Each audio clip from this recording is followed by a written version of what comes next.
We're going to, oh, thank you very much for starting that. We're going to be joined tonight by two excellent speakers, Colleen Connell, Executive Director of ACLU Illinois, who's going to be talking about their planned actions in 2025 and beyond. And Ezra Levin, the co-founder and co-leader of Indivisible National, will join us. He's going to talk about their recent publication of Indivisible, A Guide to Democracy on the Brink. And he's going to talk about where we as individual groups go from here. But before we get started with those presentations, we'd like to include a word from our sponsors. Your sponsors are Indivisible Evanston and Indivisible Skokie. And Indivisible Evanston is very pleased to announce that we'll again be working with postcards to swing states. And we're going to be distributing 50,000 postcards for the April 1st Wisconsin election. As most of you probably know, Wisconsin is a critical Supreme Court election April 1st. It's going to determine if the court maintains its Democratic majority. And the election of Susan Crawford is critical to overturning an 1849 abortion ban and many other vital issues. So we will be making postcards, instructions, and a script available for pickup in 5 locations in Evanston, Deerfield, Buffalo Grove, and Rogers Park. You write the message and you provide the stamps. We're going to begin the pickups in the next few weeks. So if you have postcarded with us before, you're going to get a sign up link, an email with the sign up link. And then you can also sign up through a link in our newsletter. And we're going to put a link to the sign up for our newsletter in the chat. If you aren't already signed up, please do, because that's where you can get all that information. We're also going to be hosting an in-person meeting on February 24th at Grace Lutheran Church in Evanston. We want to be sure to give everybody an opportunity to get together and share our concerns and our strengths. Meeting in person can really be a lot more meaningful. We get to actually see each other in person and talk. We won't have any special agenda for that. We just want to get together and talk. A sign up for that meeting will be included in our newsletter on Monday as well. Third thing, we're also excited to announce that we're going to be restarting our Indivisible book club. Lena Nanda has agreed to lead a monthly book club meeting for us. The first meeting will be held on Wednesday, February 19th at 6:30 at the Skokie Public Library. Our first book is On Tyranny by Timothy Snyder. For those of you who haven't read it, it's small, it's short, it's meaningful, it's important, so it's a great thing to start with. So we're going to plan on meeting the third Wednesday of each month at 6:30. So the books we read will have a political bent and help us hopefully make sense of the current situation and give us tools to meet the moment. We're mostly going to read nonfiction, but we may sneak in a novel or two. And just so you want to read ahead, in March, we're going to read Rules for Radicals by Saul Alinsky, and in April, Reading Lolita in Tehran by Azar Nafisi. So the link for that book club will be available through the newsletter too. Don't miss our newsletter. So that's where all the links are. And then our final announcement for Indivisible Evanston, we're actively recruiting volunteers to help us with social media and some of the issue areas. So we'll put a link to the volunteer interest form in the chat if you can join us. Let us know. Now, before we get started on our wonderful speakers, I'd like to give one of the leaders of our co-sponsor, Indivisible Skokie, an opportunity to give you a quick update on their activities. Lonnie Ulrich is a co-leader of Indivisible Skokie, which has recently been reactivated. Lonnie, you want a word or two? Hi, yes, welcome everyone. I'm glad to be here today.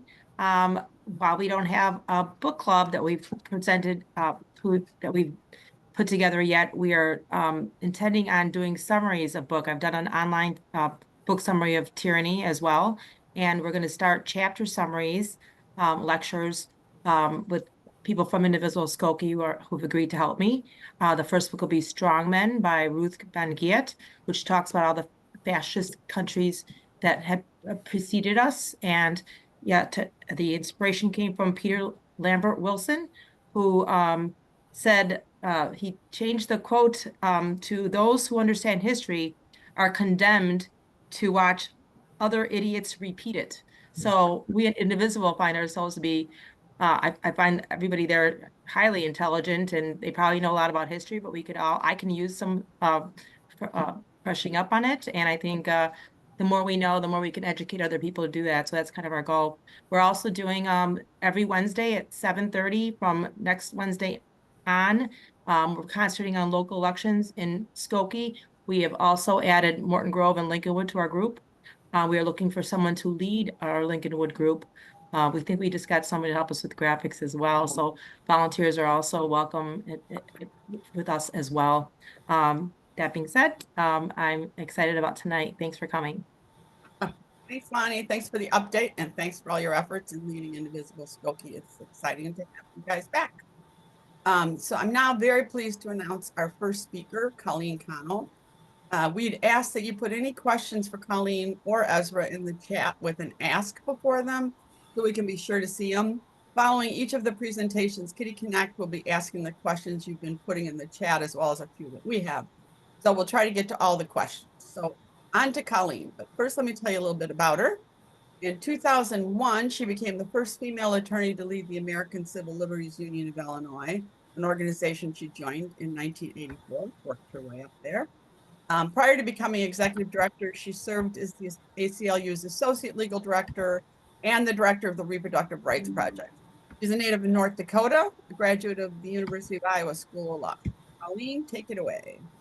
Thanks so much, Candace, and thank you for inviting me. I'm just delighted to be here and to be back. Although I really regret that we're going to have to go through Trump 2.0. 1.0 was enough for me, and I suspect for everybody on the call, but we plan at the ACLU and the many partners we work with to take everything we learned during Trump 1.0 and put it to good use. And I'm just going to make my first of what will be many invitations to please continue to share information and ideas with us. You can just go to the ACLU of Illinois webpage and find a way to contact me or our other colleagues. Candace and the organizers of this meeting asked me to think about addressing two issues. One is my assessment of how the Biden administration did with respect to the nomination and confirmation of judicial nominees. And the second was, what are the ACLU's plans for meeting the challenges of Trump 2.0? So I'm gonna take the quote unquote easy one first and say that I would give the Biden administration an overall A on judicial nominations and confirmations. The last thing I read is that I believe that President Biden had like one or two more judges totally confirmed by the Senate than did Trump, who was the previous record holder. And so I will give the Biden administration an overall A because so many of the judicial nominations and confirmations were stellar choices. They were whip smart, they were principled, they had great integrity, and they have real commitment to the Constitution as a document that is intended, I strongly believe, by the framers and those who amended it and those who ratified it to really commit to making a more perfect union, to take language from the preamble of the Constitution. And I will say, as a point of just particular pride, one of the judges who was confirmed is our now former legal director, Nusrat Chowdhury. Nusrat fills all of the characteristics I described above: whip smart, really good lawyer, great integrity, committed to the Constitution. She is also the first Muslim woman to be confirmed to the bench and the first Bengali American to be confirmed to the bench. And as she said, it made great news in the Bengali Times. So I think probably the first time the ACLU writ large has been in the Bengali Times. And so I'm really, truly very proud of that. And I also should say that one of our ACLU colleagues from the national office, Dale Ho, who for many years headed the ACLU's National Voting Rights Project, was also confirmed as a district court judge. Dale sits on the Southern District of New York bench, which is basically the Manhattan district. Nusrat, who spent her early part of her career at our national office, was confirmed for the Eastern District of New York, which is Brooklyn and the Long Island area. And Nusrat and Dale are but one reflection of the fact that President Biden's record of nominating and getting confirmed the most diverse group of nominees, racial, ethnic, sexual orientation, gender identity. He really was committed and really succeeded in honoring that commitment of putting terrific nominees or great diversity on the bench. The areas where I think that he fell down are also the areas where the Senate fell down, particularly after the election. It was a sort of a Hobbesian choice of moving forward with a number of really great district court nominees, but the cost was pulling some of the federal appellate court nominees.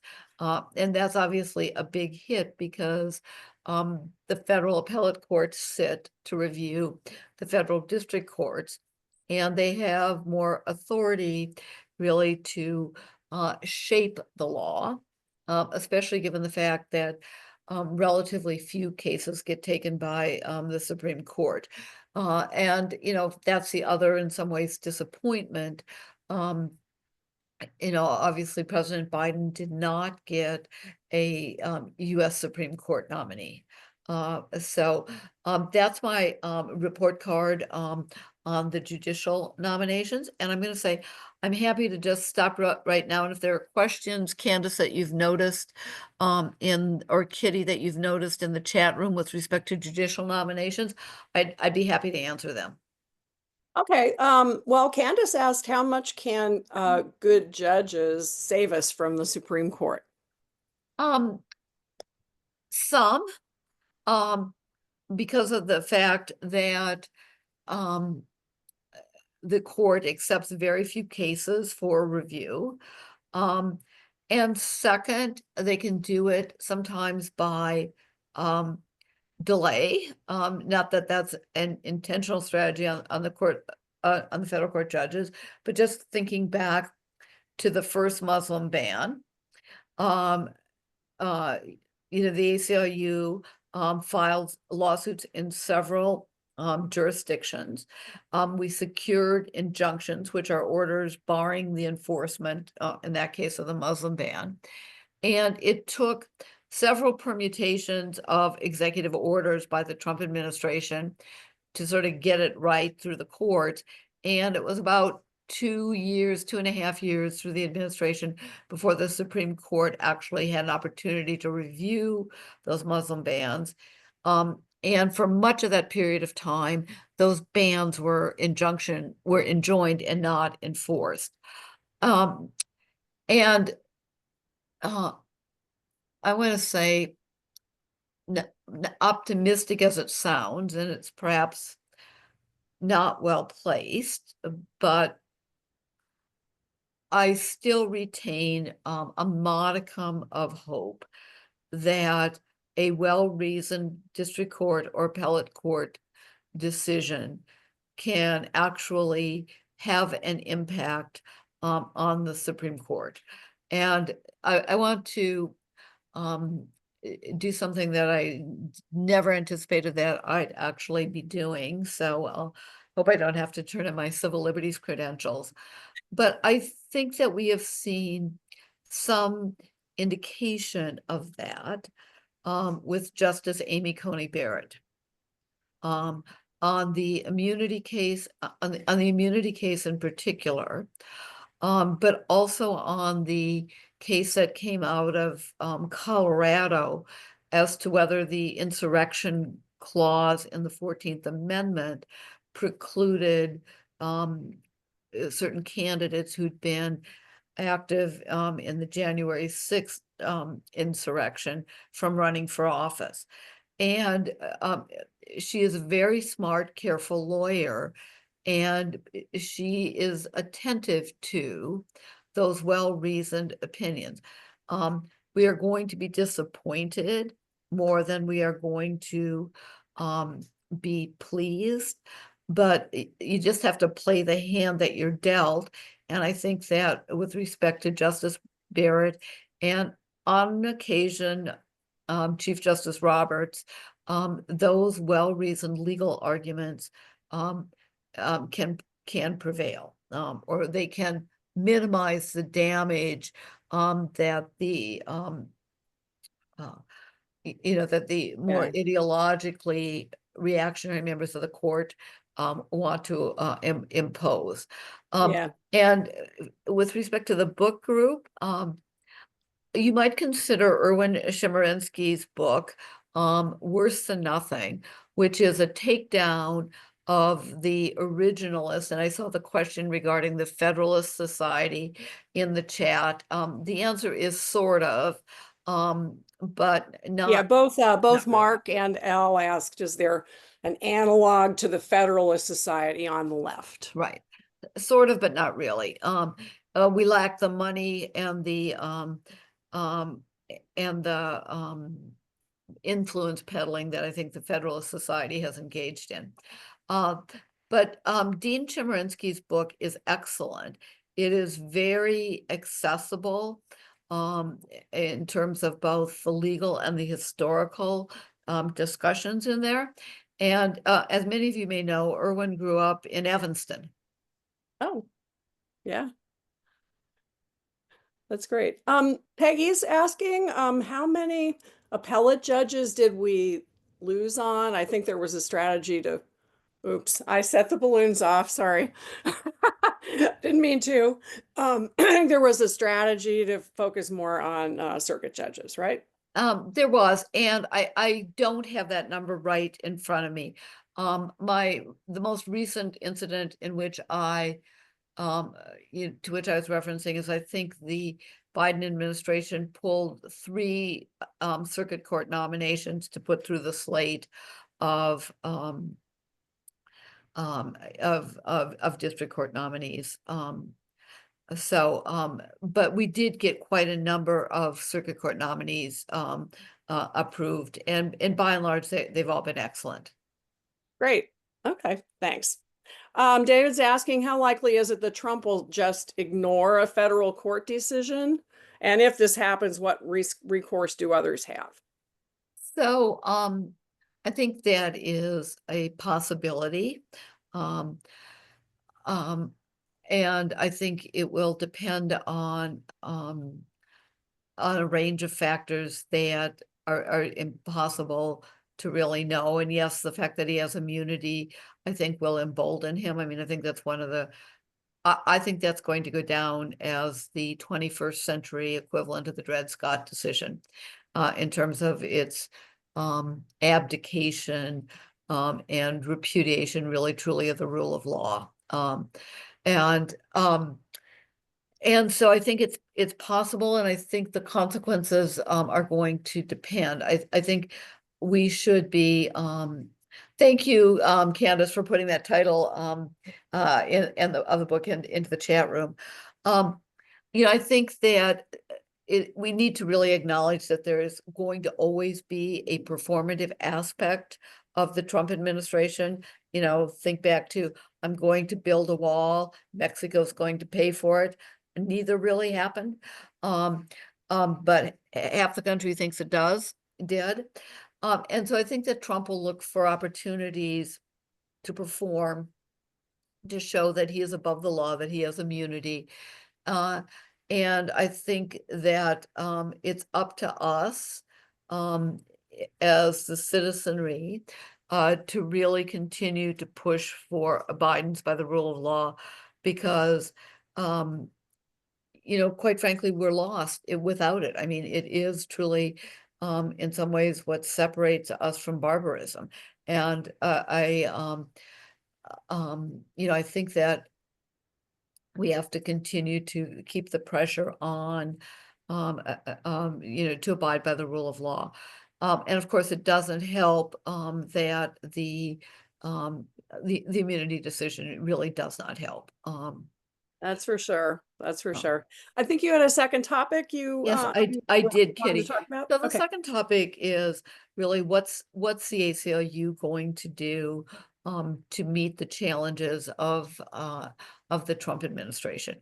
And so I'm gonna talk about both what we're doing here in Illinois and what's happening nationwide. In many ways, it's sort of parallel and complementary tracks. And I'll start with the sort of the factoid that the ACLU has professional offices in all of the 50 states, or each of the 50 states, as well as the District of Columbia and Puerto Rico. And those offices are staffed by lawyers and communication specialists and lobbyists and fundraisers, and our proximity in every state to the issues is one of the things that makes us unique and that makes us effective. And again, that's why I'm so delighted to be invited to talk tonight, because we think it is essential for us resisting the Trump administration, for us to know what is happening in our own communities and to be responsive to what's happening.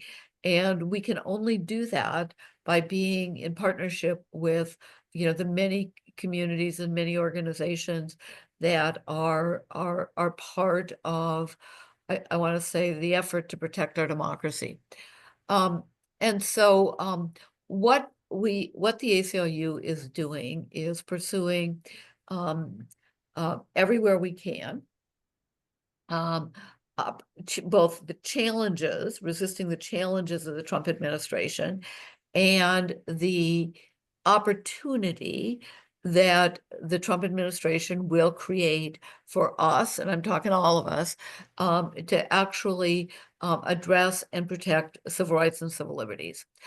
Now, to get real for a minute, the ability of the ACLU to advocate in Missouri or Mississippi is strong, but our opportunity for victories are not as robust as they are in a place like Illinois. And so the ACLU is very cognizant of that reality, and we're responding to it, I think, in a very nuanced and sophisticated way. We continue to devote organizational resources to advocacy in all 50 states. And we are super investing in those states in which we feel like we have more opportunity, or in states that are really increasingly what we have termed the firewall for our democracy. So in July of 2024, the ACLU of Illinois hosted a convening of our national office and 12 or 15 other state ACLU offices in states where Democrats or progressives controlled at least one, but in most instances, 2 or 3 of the branches of state government. So you can round up the usual suspects. California was there, Washington was there, Oregon was there, New Mexico was there, Michigan was there, because as of 2024, the results of the 2022 election had put the Dems in the majority in both houses of the Michigan legislature for the first time in like 40 years, and the Democrats controlled the court, but also the governor's office and the AG's office. Illinois, New York, Massachusetts, Maryland were among the states that were included. And we really did scenario planning of how we were going to maximize our resources, not duplicate the wheel in the states where we felt like we had the most opportunity to protect rights.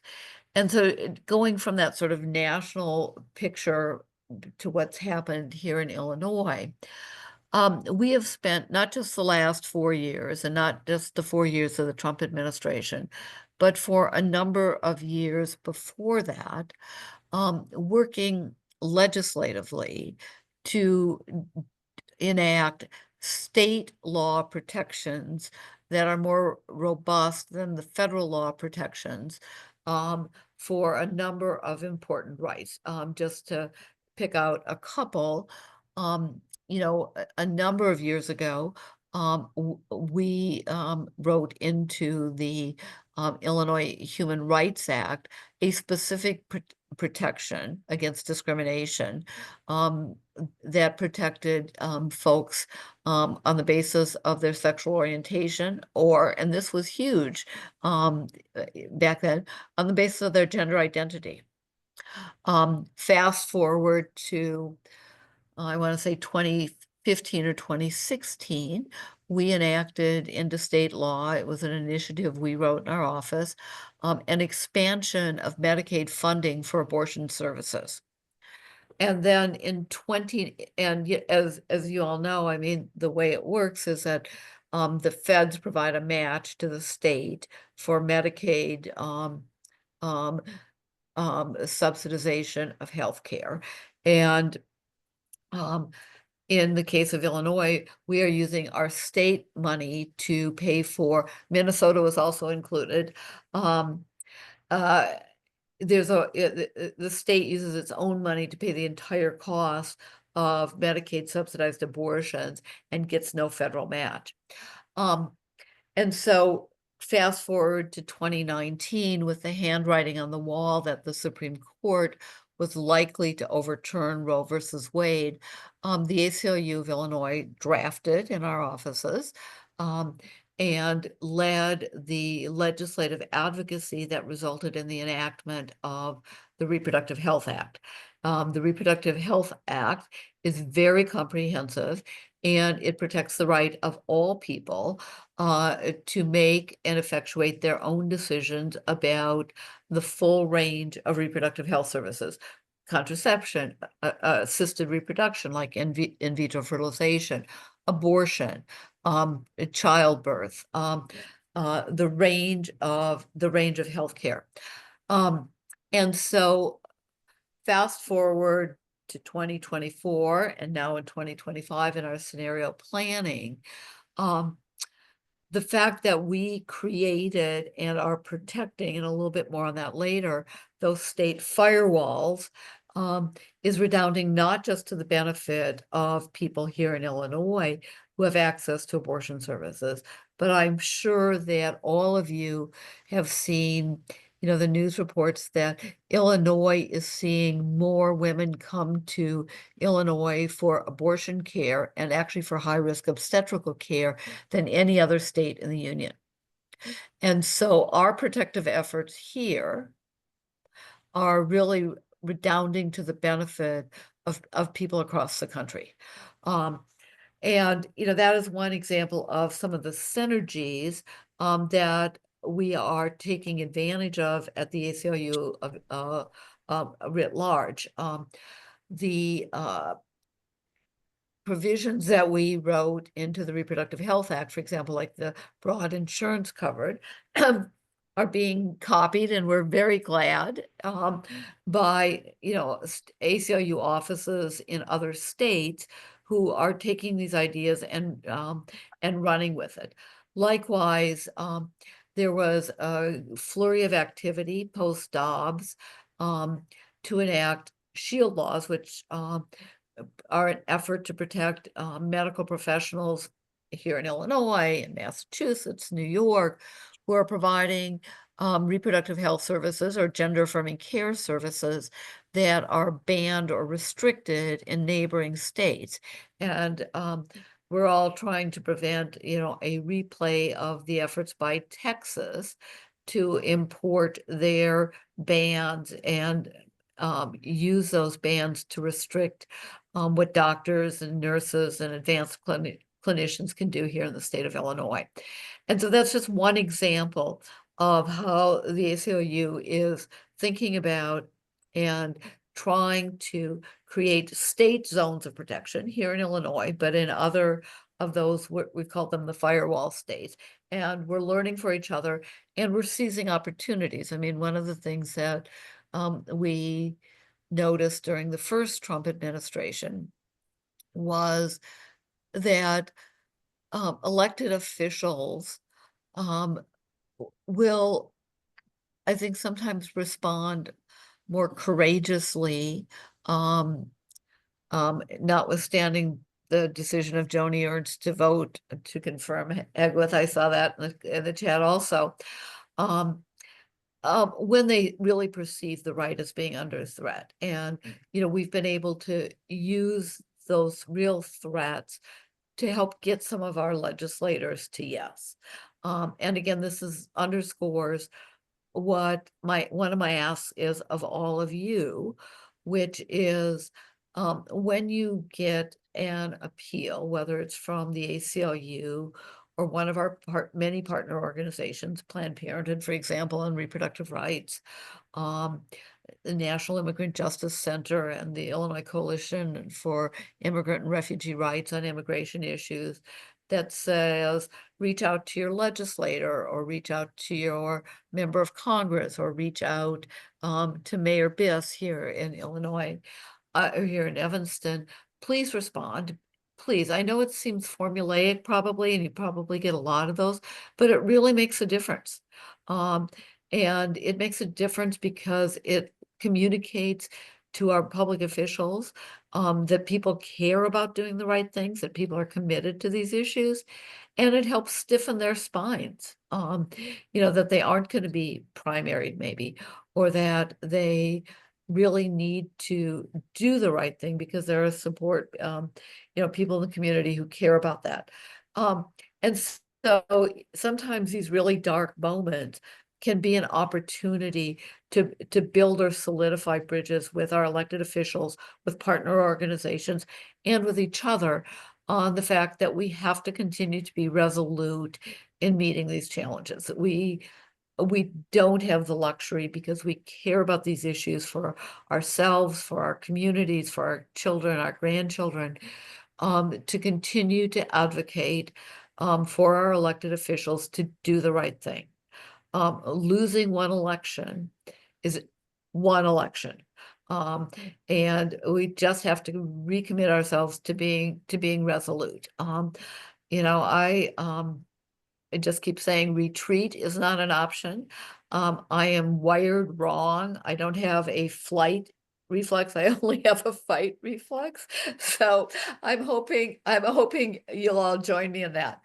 Now I want to cut back to sort of, again, what we're doing in sort of a more granular basis, both here in Illinois, but also across the country.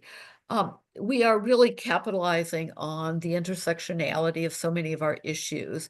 And, we are creating working groups, that may combine a couple of issues that are really close doctrinally as a matter of law. Think reproductive rights and LGBTQ rights. It all goes to the notion of personal autonomy and decision-making. And the case law is pretty similar on that. And so, we are really trying to be as efficient and as effective as we possibly can. And we are doubling down on what we call our integrated advocacy method of operation. When we approach an issue, it's not a reflexive, we're going to go to court and sue, in part because of the fact that there are so many reactionary or so-called originalist judges on the federal courts. Instead, what we do is we sort of take a deep breath and say, what's the best tool of all the tools in our toolbox to attack this problem or to meet this challenge? Is this something that we really want to go to court and litigate? Is this something that we can fix longer term by creating some state-based protections in law? Is this something that we need a local ordinance on? So, for example, the last email I sent before I signed on tonight was the ACLU sending a letter to the Chicago City Council opposing the ordinance that the City Council will consider tomorrow that would essentially amend and limit the welcoming city ordinance that provides protections for immigrant communities. And so we're always thinking, what's the best tool, or what are the best tools with which to approach this? And oftentimes it's all of the above. And when I say all of the above, two of the other really important tools in our toolbox are working informally, sometimes with elected officials who share our values. And almost always, even when we litigate, it's really important to remember that at the end of the day, we are really trying to win over hearts and minds. And that's when the public involvement, your involvement, your responsiveness to our action alerts really is a force multiplier.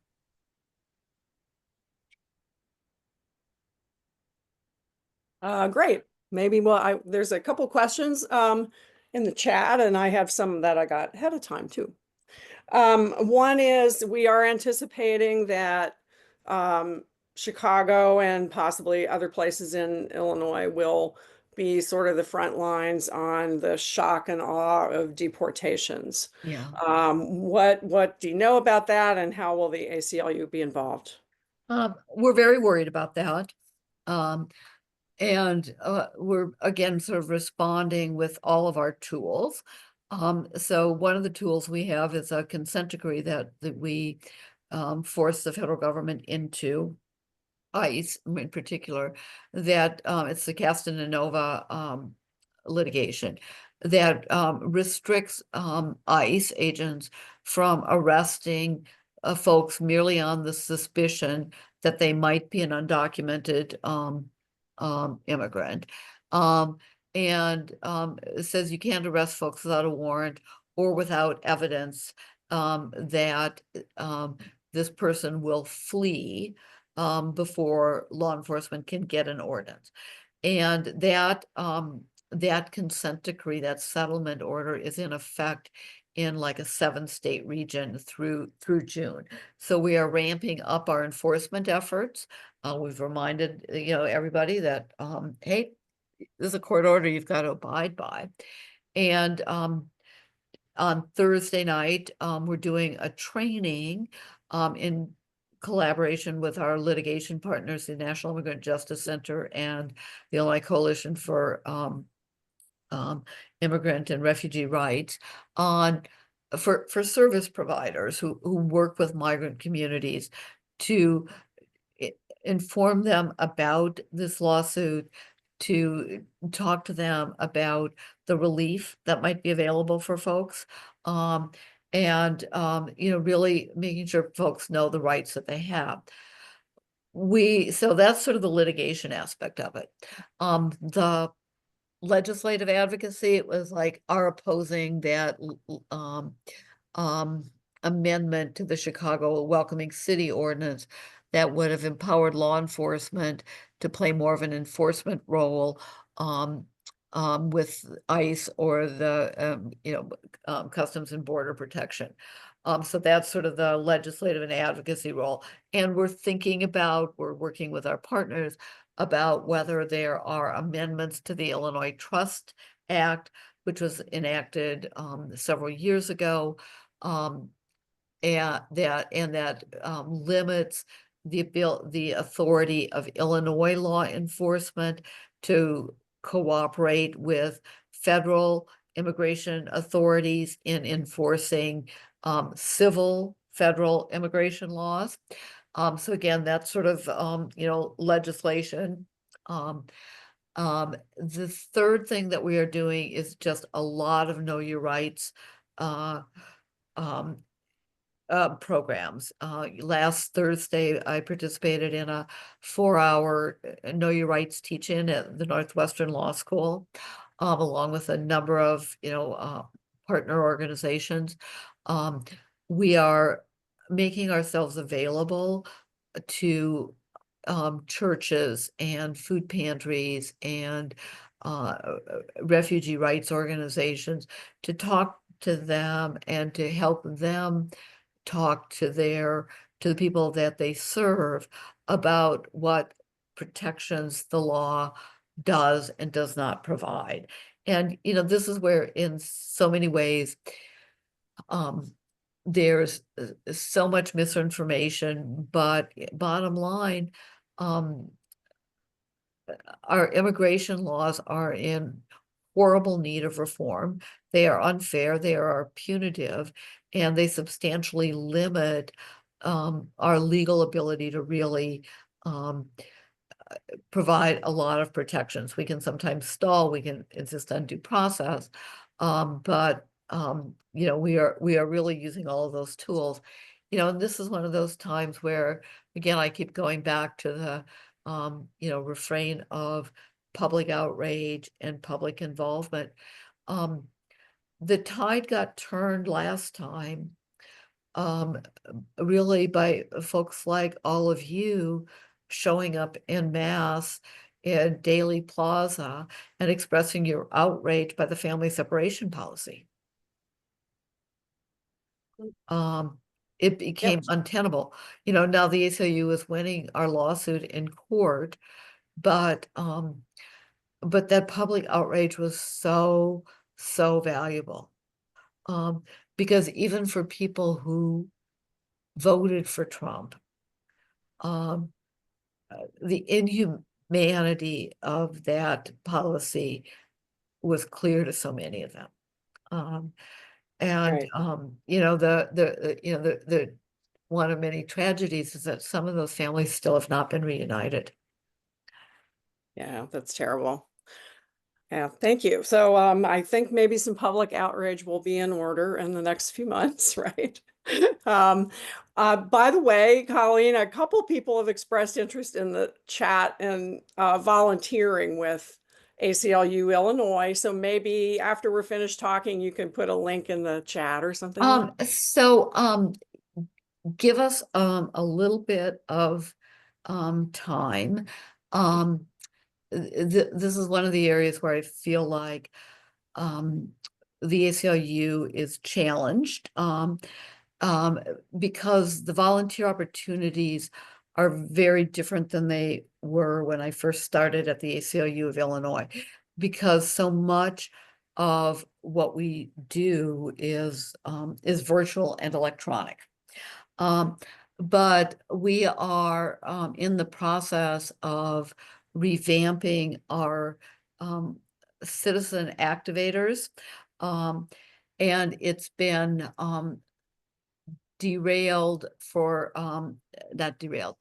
It's been put on a slower track than we want because of some medical issues with staff and the LA fires, which have impacted some of our staff who have family there. So keep checking our website. And if you haven't signed up, and you can find this on our website for the ACLU's Action Alert, I'm really not kidding. That is one of the most valuable ways that you can get involved and participate. And you will not lack for opportunity. I promise you that. But it's not going to be the kind of volunteer activity of, coming to the office and, we used to stuff envelopes and phone bank. and even phone banking these days, as I know you know, based on the activity you're doing in our neighboring state of Wisconsin, much of that is done virtually anyway these days too. So please keep checking our website, and I really, really appreciate the inquiry. Okay. We're getting towards the end of our time, but I had one question that one more question I wanted to ask you, and that is, what can you tell us about the anti-trans bill that was passed in the House recently? How likely it is to pass the Senate, and what the implications are? So we're talking about the one that will strip federal funding from public schools that allow trans athletes to play on women and girls sports teams. Yes. Yes. The That was one of many, I know, but that's the one. the quick answer is I think that it has a decent chance, unfortunately, of passing in the Senate. You know, it's a 53-47 split. I don't see much appetite. I don't see enough appetite by 4 senators on the GOP side to buck Trump on this issue. And you know, it's really, I fear, the tip of the iceberg. One of the things that we are most worried about, both here at the ACLU of Illinois and our counterparts across the country, is the weaponization of federal funding streams. So just to give you an example of what we're worried about, the ACLU has a longstanding case against the Department of Children and Family Services to assure the appropriate treatment of children and youth who are in foster care. Pursuant to state law, DCFS provides medical care for these children and youth, including reproductive health services, and medical care that's consistent with gender affirming care. Obviously, that's very individual. You know, what are we going to do if the Trump administration bans the use of, or bans federal money going into, you know, state Medicaid programs when the states use their own funds to, for example, provide reproductive health care? The first thing we're probably going to do is sue, as you know, let's just stop this action now. There's an anti-commandeering provision in the Constitution that we would, in case law, that we would exercise. But there's also a stronger, there's, you know, case law. If you're going to take federal money, you got to play by the federal rules. I mean, we saw that in the Title X controversy. And so we are working with, you know, progressive, you know, governmental officials to think about what are creative workarounds, because bottom line up front, you know, if the state were to basically say, okay, we're going to go forego federal funding for our Medicaid services, that would have a debilitating impact on, you know, hundreds of thousands of people here in Illinois. And that isn't a responsible, it might be a pure thing to do, but it's not a responsible thing to do. We can't do that. And Right. so, you know, we're going to try as many tactics as we can to keep those kinds of weaponization of federal funding at bay. And what I've told, you know, some of our supporters, and this harkens back to the bad old days when I was first at the ACLU,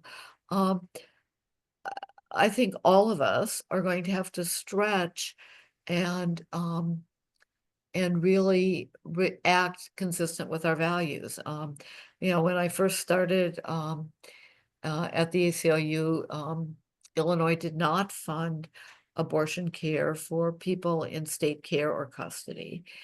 And there were many times when I got phone calls from sometimes foster parents, sometimes correctional officials, about can we, you know, can we sue to get abortion care? The answer was, well, maybe, but we might not be able to. And my next call sometimes would be to donors of the ACLU's Reproductive Rights Project, and say, if you get a call from, the Chicago Abortion Fund, for example, because they need to raise X amount of dollars in a very short period of time, I need you to please consider responding as generously as you can. Absolutely, absolutely. Colleen, thank you so much for sharing all this information and wisdom and contacts with us. We really appreciate it, and we appreciate all the hard work that the ACLU does. Well, thank you, Kitty, for inviting me, and bet. thank you all for your commitment to our democracy and for really living up to the we the people are going to keep working for a more perfect union. So we got a long way to go, but I can't think of people I'd rather be working with. So thanks again. Great, thank you. Thank you. Thank you so much, Colleen. We're all looking forward to supporting ACLU's work as we move into resistance mode. It's really, it's a lot of tough issues, but it's really good to hear how much you've thought about and how much you're doing. So now we're ready to move on. I'm now very pleased to introduce one of our fearless leaders, Ezra Levin. Ezra is the co-founder and co-executive director of Indivisible's national organization. He and Leah Greenberg founded Indivisible in 2016 following Trump's first election and wrote the first Indivisible guide. Prior to that, Ezra was a congressional staffer and worked with anti-poverty organizations. You've probably seen or heard him on national TV, radio, and podcast. He has a Bachelor of Arts from Carleton College and a Master's in Public Affairs from the Princeton School of Public and International Affairs. He and Leah Greenberg have recently released Indivisible, a practical guide to democracy on the brink. So that's our Invisible guidebook going forward. Ezra, we'd love to hear your thoughts on where we go from here. So take it away. Well, thank you, Candace, and thanks everybody for spending your Tuesday evening talking about how we save democracy. That's what we need right now. And I will just say to start out, there's a quote that's been ringing in my ears since the election. It came from if folks are familiar with him, he is Timothy Snyder. He's a historian of authoritarianism. He wrote the book On Tyranny. We've used this quote since the election. I read it in an interview with him shortly after. And he said, "They want you to be alone. Nobody is going to fix this alone. That's not how this works." This is a guy who knows what he talks about. He knows how creeping authoritarianism takes down democratic institutions and turns into full-blown fascism, and he knows how to stop it. And his advice is to do what y'all are doing right here, gathering and strategizing about how we fight back, because there is I think, damaging story that came out of this election that I think we need to every day respond to when we hear it and put it to rest. And the story goes something like this: democracy is dead. The people voted for fascism. There's no use anymore. What are we doing? Let's go home. Let's focus on our own issues. But this is a waste of time.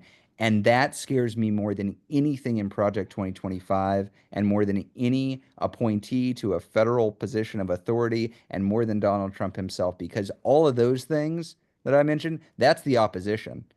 That's the thing we're fighting against. The enemy is nihilism and cynicism and fatalism.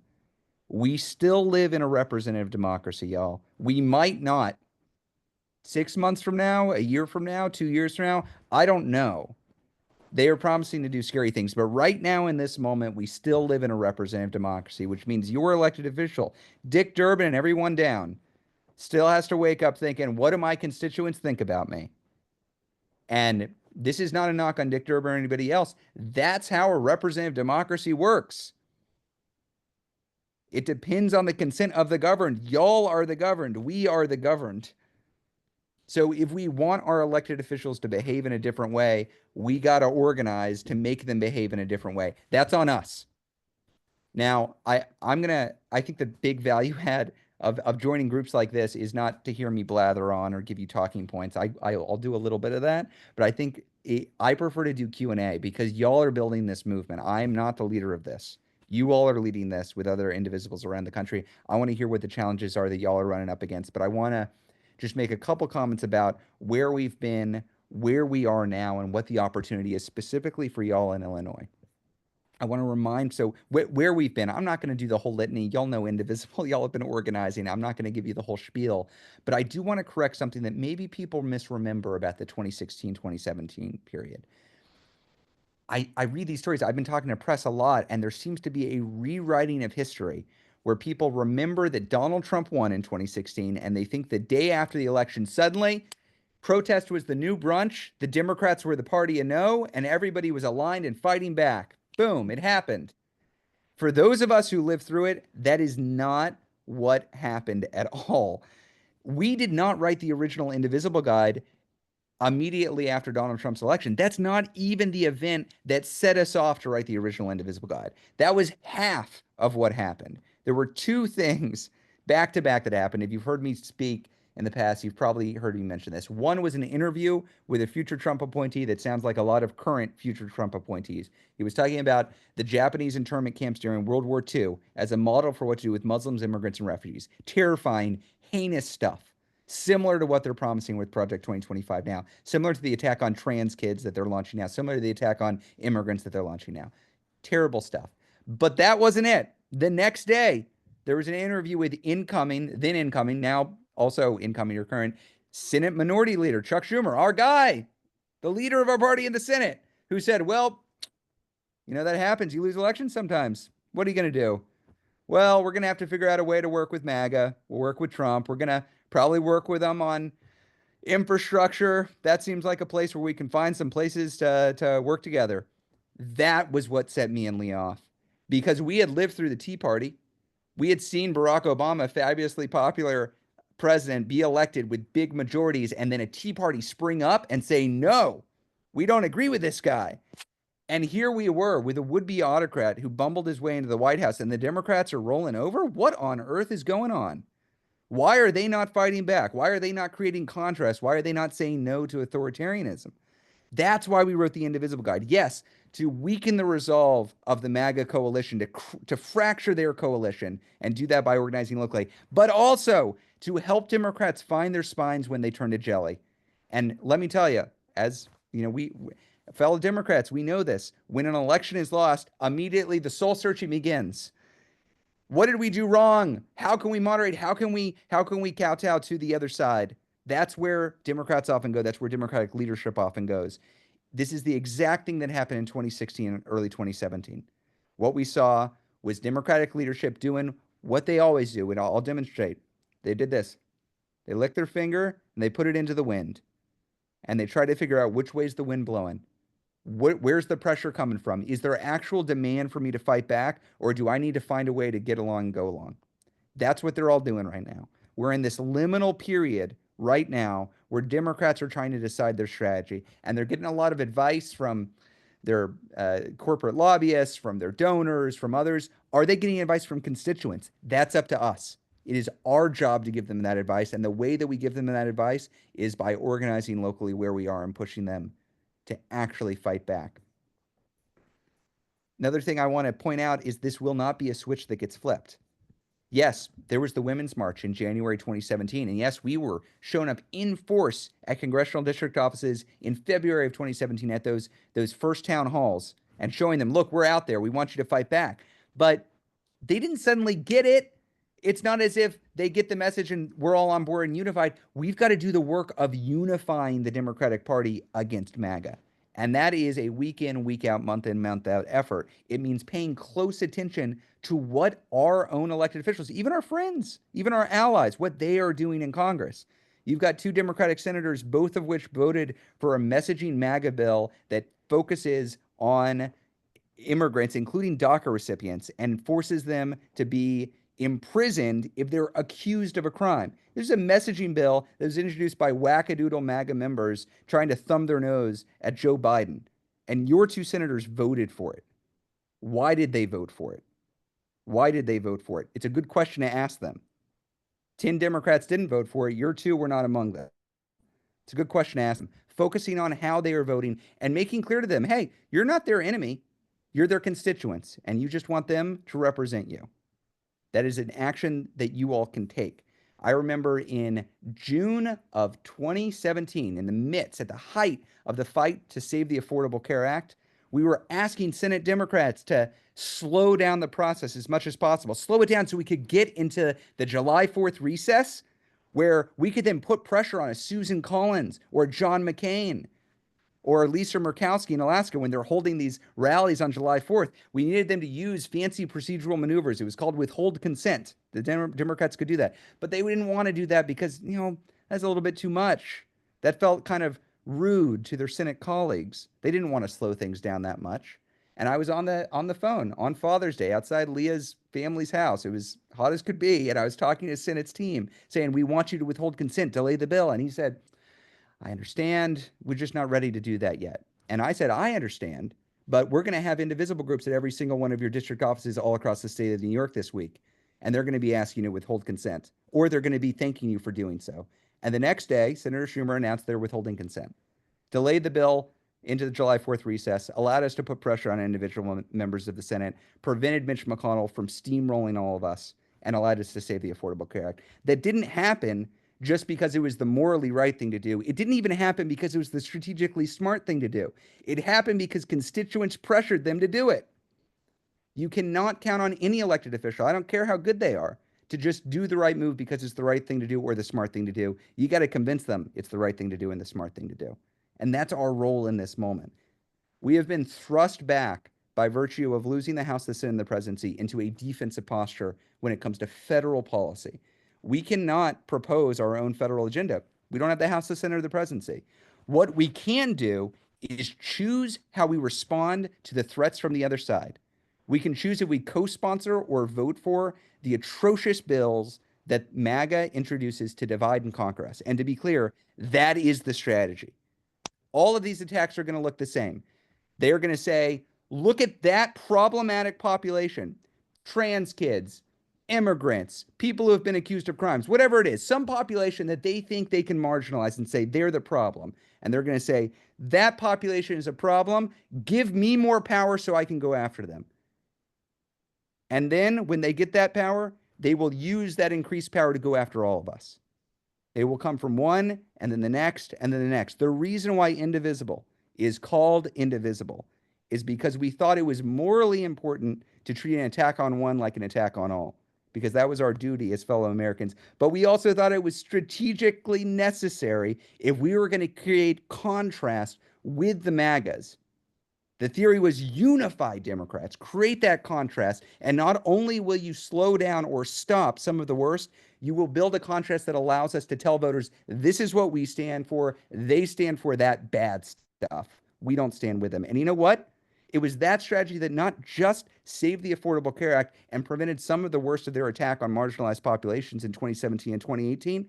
It also built the largest midterm margins in the history of the Republic to give us the House in 2018. We need to retake the House in 2026. We're not going to do it by handing wins to MAGA senators and representatives with Democratic votes. So it's our job as constituents to prevent that. I said I wasn't going to blather on a lot, and I do want to get to questions. Let me just make one more note before I get to some Q&A about what we're seeing around the country and what we think is strategically possible. I want to talk about Illinois specifically. I mentioned your 2 senators. I don't mean to pick on them. I have no bone to pick with your senators. I think they can be good senators. I think they can fight and vote the right way. I think they're going to need some help to get there, same as your representatives. But the major strategic shift from 2017 that we include in this new Indivisible guide, Bracing for Impact, Democracy on the Brink, I'm sorry, Bracing for Impact is the series that we're doing, Q&A series. The Democracy on the Brink guide.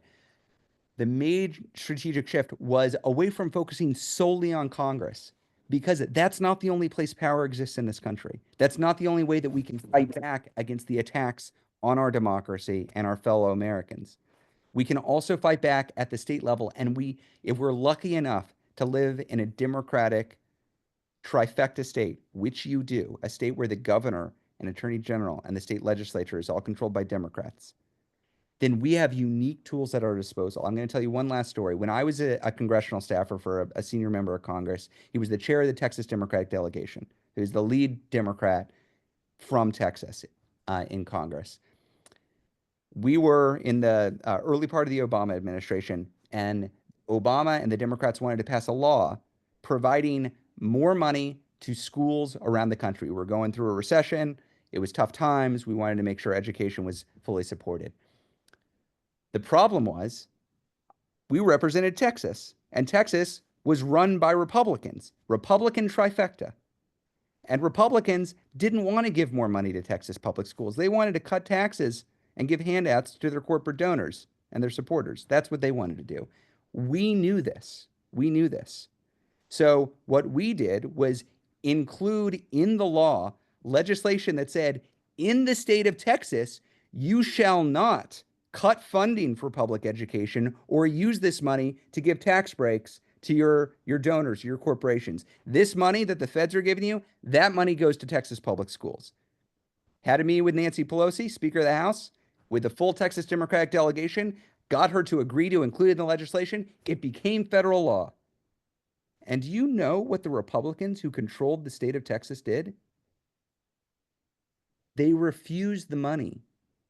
They refused the money. They refused free $830 million for Texas public schools because they didn't want to give it to Texas public schools.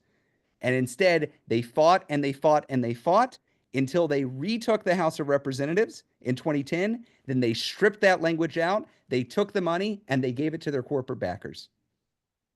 Now, do Democrats care as much about marginalized communities, about abortion rights, about our democracy, as Republicans care about giving kickbacks to their corporate donors?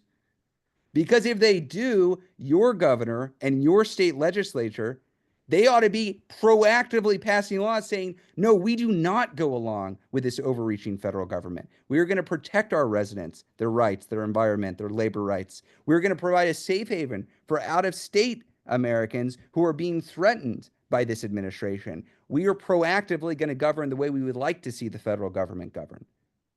That's what you ought to be asking of your state reps, of your state senators, of your governor, of your attorney general. I would highly, highly recommend as much effort as you are spending at the national level and on Congress. There's good work to be done there. You should be spending as much time asking, how can you be the city upon a hill in this country? How can you be the state upon a hill in this country? How can you give an example to the 14 other Democratic trifectas all across the country who should be taking similar action?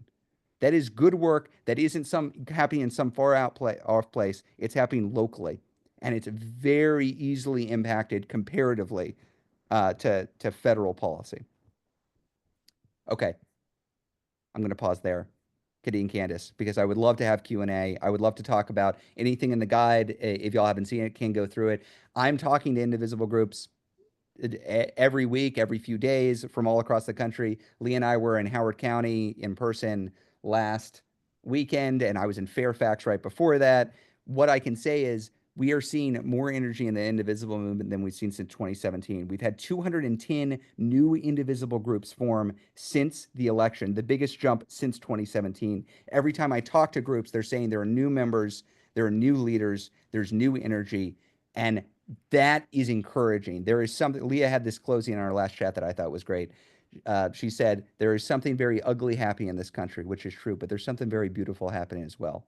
We are seeing people actually rise up and fight back. It's not yet reaching the halls of Congress, not fully, but it's going to if we make sure that it happens. Okay, let's talk. Let's ask questions. Yep, we've got lots of questions for you. They've been coming in. Great. Let me start with some pretty up-to-the-minute news, which is the Lake and Riley bill. Yes. What can we do about it? What can you tell us about it, and what can we do? So this was, for those who aren't familiar with it, this is a bill that follows a model that I believe we will see from the Republicans, which is they will frame a bill around something that looks obvious. Who could oppose it? We ran into this with the bill that HR 9495 last year. It was an anti-terrorism bill in theory. Democrats were in support of this anti-terrorism bill last year. But what the bill actually did, it would have given Donald Trump the ability to go after nonprofits he didn't like, label them as terrorist organizations, and take away their status. But it was an anti-terrorism bill, so a lot of Democrats were in favor of it. It was well framed. So we had to do a lot of education on the Hill. We had to tell people, don't be in favor of this bill. We know how it's framed. That's not actually what it's going to do. Similar to that, the Lincoln Riley bill. It's named after a horrific event, a murder, and it purports to be an anti-crime bill and a pro-law enforcement bill. And in fact, what it would do is allow anybody to accuse for instance, DACA recipient, somebody who is legally allowed to be here, of having committed a crime. They don't need to have even been convicted of the crime. If they are simply accused by a partner, employer, somebody who's mad at them, doesn't matter. It forces the government to imprison that person indefinitely. It's an absurd piece of legislation. In addition to that, it provides power to state level officials to take on federal immigration law and rewrite it directly. Now, if this sounds weird, if it's like, gosh, who wrote that bill? It is because it's weird. It was not a bill that was intended to become law. In Congress, there are things that are known as messaging bills, and there are things that are actual legislation. Messaging bills are introduced by members of Congress not to make law, but to send a message and say something about something. The something that this bill was intended to say was Joe Biden is an awful president who doesn't care at all about immigration. That's really what the point of this bill was. The findings in the bill that was introduced went something along the lines of, we hate Joe Biden, doesn't he suck? I'm paraphrasing, but that's more or less what it said. And then what happened was Donald Trump and the Republicans won, and a lot of Democrats got skittish about why they lost. And they went looking for reasons, and they settled on, we cared about immigrants too much. Yes, we were in favor of a bipartisan immigration bill, and the Republicans sunk it, but that doesn't matter. We lost because of immigration. And to prove that we're not for open borders, we will sign on to this horrific piece of legislation, this farce of a piece of immigration legislation. That is what's happened. And because it is in the early part of the year, and because the backlash has not yet begun, and because Democratic leadership did not whip on this bill, there were only 10 Democrats who stood up and voted against it. It is light. Now, Democrats are saying, oh, we're going to try to get amendments. We're going to try to have debate. It's BS. I'm sorry. This is a bad immigration bill. They have handed a win to Donald Trump, a piece of legislation that will probably pass, and that he will get to sign and then claim as a victory.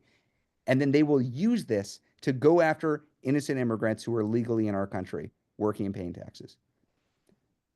That is what the Lincoln Riley bill is. It is a sign of what's to come more than anything else, because as bad as that is, we are going to have many more examples of Republicans in the House and the Senate and the Trump administration saying, look at that bad population.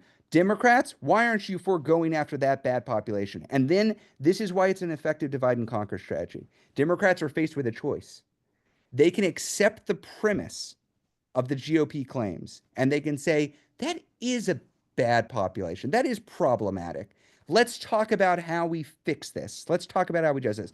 Or they can say what they said a year ago, that Donald Trump is a would-be authoritarian dictator, and anything that gives him additional power to go after Americans is bad for American democracy and bad for my constituents, and I will oppose that. Don't take the bait. Stand on the principles that you campaigned on last year. When you said that Donald Trump was a clear and present threat to our democracy, I believed you. And I'm talking to your senators. I'm talking to Joe Biden, talking to anybody in Democratic leadership. That was the campaign. To turn around after you lose an election and act like these are just normal legislators with good ideas that are worth entertaining on these fronts, I'm sorry. Not only is that morally reprehensible, it is so damaging to the Democratic brand. Why should anybody trust what Democrats say if after they call the leaders of the Republican Party a threat to democracy, they turn around and cut deals on horrific policy with them? I think it's morally bad. I think it's strategically irresponsible. And you don't need to be a bleeding heart liberal to adopt the strategy that we're proposing here. You can be a cynical Democratic political operative with the only goal to retake the House of Representatives. And if that is your goal, you need to unify the Democratic Party against this BS. So many people are asking, what is your advice to us? What, if anything, should we do? Well, I would provide some feedback. This is, you're not sworn enemies with your representatives or Democratic senators. That's not what this is about. You have good relationships with them. I have a pretty strong opinion of both of your senators. I think they're generally good. And also, I worked for a generally good Democratic member of Congress, who I respect the hell out of. And also, I saw how he responded to external stimuli, just like everybody else. If they have external pressure from constituents, they will say, okay, that's where the constituents want me to go. That's interesting. I will adjust my behavior in this way. And if there is no pressure from y'all, then they will respond to other external stimuli. So the number one thing you can do is what you're doing here is organizing locally. But then what do you do with that local energy? You should focus on where do you have leverage.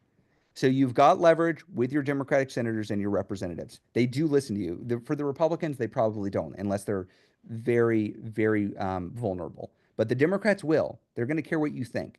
And if you organize sufficiently locally, you can influence their political calculus. And that means when they do the right thing, praise the hell out of them. By all means, cheer them. Like, call their offices, say thank you. Congratulate them for being profiles in courage. Please do that. But when they don't do good, the best tool is to provide that feedback soon afterwards and say, I saw what you did, I didn't like it, and I expect you actually to show up better next time. And if you don't show up better, you can expect more public pressure, more bad op-eds, more negative press locally that makes you look like you're not representative of your constituency. That's true at the federal level, but at the state level, what I would recommend, I would recommend gathering statewide with your indivisibles, maybe with the ACLU, maybe with others. Get something on the books for the first quarter or early second quarter. Get everybody together, because there's going to be a wave of energy, not just from folks tonight, but from people who have not been paying attention or checked out after the election. But we'll see the mass deportation forces that Trump is sending into blue states. We'll see the tariffs raising prices. We'll see them appointing an anti-vaxxer to the Department of Health and Human Services. Whatever it is, there are going to be new people who say, oh my God, I can't believe this is happening. What do we do to fight back? What's my governor doing? What's the state legislature? Or how do I act? And if you have a place for them to go, if you have something pre-scheduled for when that wave is there, you can funnel that energy into productive efforts, both for federal policy and state and local. So we can be supportive of it, but ultimately y'all would have to run it. But staffing support and some financial support. I would love to see a statewide convening sometime in the first half of the year in Illinois, bringing together both existing and new folks who want to fight back. Yeah, well, some people are reporting they're having trouble actually calling the senators and representatives. Any tips? So calling is good in the lead up to a vote, but calling is relatively private. Calling is a congenial way to reach out to the member. And when they do things that are reprehensible, they need to be reprehended. And the language that an elected official understands most of all is negative public publicity. That's the language they understand. And there are some vindictive members of Congress, no doubt, but any good member of Congress will see constituents who criticize them and think, oh, shoot, how do I bring them into my coalition? I don't know if it's an LBJ quote or not, but the quote that sticks in my head is, you'd rather people in the tent pissing out than out of the tent pissing in. Politicians think that way. They want to build a coalition, even with people that disagree with them, but that are close with them, because then they can control that. And if they have, maybe unbeknownst to them, disappointed members of their constituents, the best thing you can do is provide that feedback. That looks like op-eds. That looks like going to an actual congressional district office. That looks like events, calling out, because they will notice that. And if they're making it hard to call, that's bad. You should criticize them for that, and you should ask them to come back home and explain their votes. Ask them to hold a public event.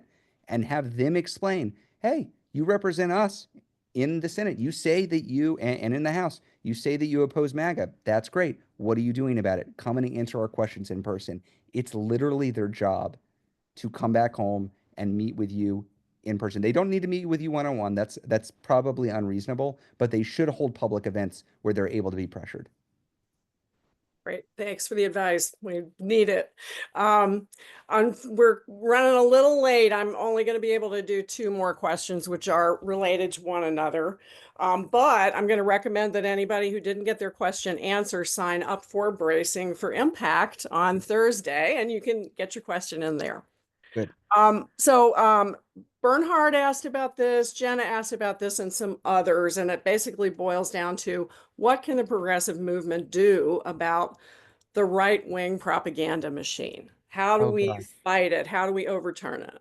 This is a huge question, and I wish I had an easy answer for you right off the bat. I think there are a lot of things that are different about 2025 compared to 2017. Some things better, many things worse. The right-wing propaganda operation has always been pretty strong. It's just been supercharged.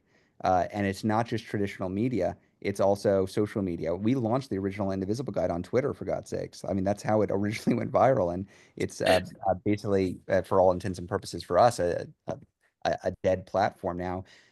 You see Mark Zuckerberg has bent the knee to Trump and Elon's MAGA worldview. And so Instagram and Threads are compromised as well. We do have some alternatives. Blue Sky, I've become more active on. I find it to be a pretty welcoming community. It's a good place to meet other people who are also organizing, to see journalists and elected officials. It's not a great way to reach people outside the choir. People who are not super engaged are probably not there. My recommendation is the best thing that you can do is provide a welcoming community for folks that is both empowering and fun and enjoyable to be part of, so that most of the time, most people are not paying attention to politics. We are, again, I love us, but we're the weirdos who spend a Tuesday night talking about how we address the threats to democracy. We're on the cutting edge of this fight. Most people are not watching this right now, but more and more of them will. When bad things happen, when their healthcare is under attack, when abortion rights are under attack, when the terrible stories, unfortunately, of trans kids being targeted or of immigrants being targeted when those stories are on the front page, they will ask themselves, what do I do? And if you have a place for them, and not just a place for them, but a place that they want to be a part of, which is to say, it's not a drag, it's not a bummer, it's not boring, it's not disempowering. It's a place where they can have fun, where they can learn, and they can take action, not just to display themselves as activists, but to actually get something done.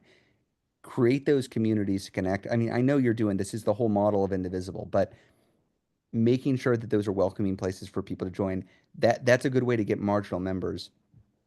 And as to how we reach out through the existing media ecosystem, I would start identifying what are the local news sources that you do trust and you think are good, and start giving them support.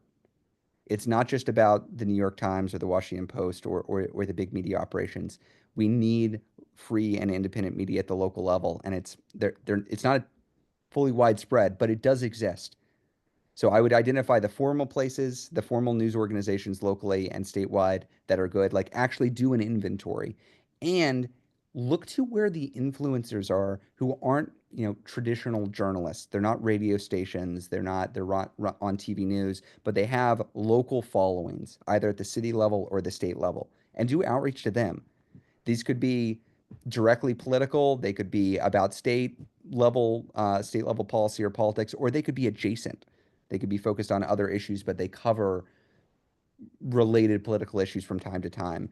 The fact of the matter is, even at the national level, places like MSNBC and New York Times and CNN and Washington Post, when we in 2017 would get coverage there, that would drive a lot of eyeballs. That would drive a lot of attention. That would get a lot for Indivisible. That still does somewhat, but it's significantly declined. I love Rachel Maddow. I think her coverage is great, and I think she reaches a big audience. The audience isn't as big as it was in 2017. It's significantly declined. Part of the puzzle here is traditional media, but a lot of it is outside of that. A lot of it is podcasts and influencers and more local level folks who have some amount of reach. Yeah, we do have an independent, not-for-profit newspaper here, the Chicago Sun-Times. I'll Yeah. just remind everybody, we need to support them. Please do. Last question. And just to say, it's Getting Ezra cut out. Ezra, your voice cut out on your answer to what was the one most oh important no. you could do. Could you repeat it? Just for a Well, second. the You were one most talking about having a welcoming place for people when they react to events, I oh think. yeah. I mean, exactly. So the main point here being, we're going to go through wave moments this year because the nature of what we do is when things get bad, some number of new people say, "What can I do?" And it's incumbent on us organizers to get as many of those people into our community and empowered to act as possible. So then we should be looking at, what do our group meetings look like? How are we welcoming new leadership? How are we making sure people who have never done this before feel like this is a step that they can take? Yeah. Okay. Last question. Sorry, everybody. good. I promise there was a lively discussion among fans of the idea of Timothy Snyder's idea about a shadow cabinet or an opposition cabinet. And so I was wondering what your thoughts are on how helpful that could be, at least with the mainstream media. Yeah, I'm not against it. I would be surprised. Frankly, I'd be surprised if Democrats could get it together to actually do it. Yeah. I I will Do you say think that it has to be the Democratic Party that does it? it doesn't have to be. It's a real court. So what it will here's here if I have some my concerns with it. Yeah, go ahead. I think this is a great strategy for 2027. And the reason why I think it would be a great strategy for 2027 is, in 2027, we will be in the 2-year cycle leading into the presidency. And so there will be a question of, what could a future Democratic trifecta do? A shadow government could say, this is what we would do. The problem is, we don't live in 2027 right now. We live in 2025. And the choices we make right now aren't about what proactive policy agenda would be better than what the Republicans are putting forward. The question, because we don't have agenda setting power, the question instead is going to be, how do we respond to the wackadoodle agenda that they are putting forward? That is what's in front of us. We have to recognize we've been forced into the political reality that we lived in 2017 because we lost the House, the Senate, and the presidency. What we lost is agenda setting power. They won agenda setting power. They own it at the federal level, which means every week they get to decide which community they're attacking with legislation and administrative actions. That's what they won. And so our choice is, do we forcefully respond against that? It's not, what are our alternative ideas? Our alternative ideas for proactive policymaking at the federal level become relevant in a couple of years if we successfully defend democracy. But for the next 2 years, we've got to fight to live another day. So I am all for a powerful, proactive vision for the Democratic Party and how we defend democracy. I think we need a long-term vision. I'm interested in what presidential candidates come into the forefront and say, this is my vision. I think that's all important. But that's longer term. The moment that we're in right now is, we hope democracy survives. We hope that we have free and fair elections in 8. We hope that we can stop some of the worst that this Project 2025 agenda could become. But we don't know the answers to any of those things. We have to fight against each of those things. And that is fundamentally, at least at the federal level, a defensive fight. At the state level, look, the world's your oyster. You can absolutely push to demonstrate what federal policy could be by being the best darn state you possibly can be. That's great. But at the federal level, I am in rapid response mode right now, week to week, looking at what new nominee is going to come up, looking at what new piece of legislation, looking at what administrative action is going to come up, and trying to identify which of these are the issues that we can build a 60% coalition around and say, the majority of Americans are against that, and we're going to fight it.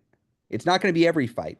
Like Alyssa Slotkin, I think she's terrible. And also, she's going to become the ambassador to the UN. She's going to be nominated. She's going to get through. I have no doubt. It doesn't make sense for us to wage a huge campaign against that. We're going to lose. There are going to be a lot of Democrats that vote for. But there are a set of nominees who we absolutely should fight on. There are a set of pieces of legislation that we should fight on. There are a set of administrative actions we absolutely should fight on. So it's going to be, I can't tell you precisely what it is because we don't know what those are going to be yet. But I do know that we're going to be in rapid response mode, responding to those as they come up. Yep. So we have to be reactive for a while. All right. Well, we really appreciate your insights and your advice, Ezra. Thank you so much. And I think some of us will be joining you Thursday. Oh, good. Please do come Thursday. I will say the good thing about being reactive in the moment is, we all are against MAGA and want to stop this agenda. There are a lot of people, though, that didn't vote or who even voted for Trump, and they voted to lower their egg prices and their bread prices and their butter prices. They didn't vote for fascism. They didn't vote for Project 2025. They didn't vote to take away their own abortion rights or to decrease funding for education or to cut taxes for billionaires. And so a set of people who were not on our side circa 2 months ago are going to be not just disappointed, but feeling betrayed.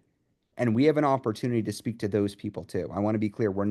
It is our duty to not just preach to the choir in this moment. We need to welcome new people in, including people who were not with us last year, to build that majority coalition as we head into 26. And the good news is saying no to bad stuff in the grand scheme of things is easier than building a collective majority of support for a proactive visa policy. That is challenging. We're going to have to do that, but that's not the immediate challenge in front of us right now. Great. Thank you so much, Ezra. Thank you. Thanks for having me. I guess Candace is going to close us out. Yeah, thank you very much, Ezra. You and Colleen have both given us a lot to think about. And we're going to be sending out a link to this recording so that you can watch it again or send it to somebody else. And just as a reminder, please sign up for the Indivisible Evanston newsletter if you haven't already, so you can stay in the know on what we're doing. And please volunteer with us if you can find the time. I think the links are in the newsletter in the chat again. I just want to end with the suggestion I heard Sean Caston give at his presentation to Indivisible Illinois on Saturday. He said, people respond to outrage. So you're going to see a lot of outrage in social media. And of course, we have a lot to be outraged about. But he said that people also respond to inspirations, stories of good deeds and successes. So let's not just be outraged, even though we have a lot of reason to be outraged. Let's also be inspired and inspirational and share that inspiration on social media and everywhere. There are a lot of good people doing a lot of good work, and let's all be a part of that. So thanks for coming and good night. Susan and Steve had a hand up. I wasn't. Yeah, well, he made a big mistake, you guys, and nobody caught it. He said Elisa Slotkin. He meant,